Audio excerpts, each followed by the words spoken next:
This is a BT 5.3 wireless Bluetooth adapter. This is mainly used when your computer does not have Bluetooth.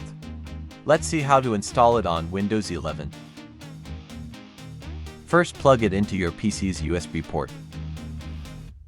Now go to your PC.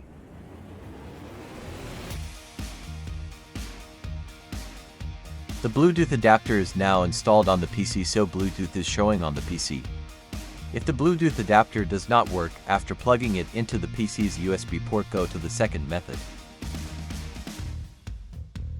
Unplug the Bluetooth adapter from here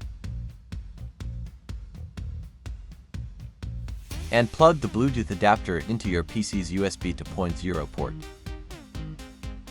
After plugging the Bluetooth adapter into a USB 2.0 port, Bluetooth will appear on your PC and you can share files via Bluetooth.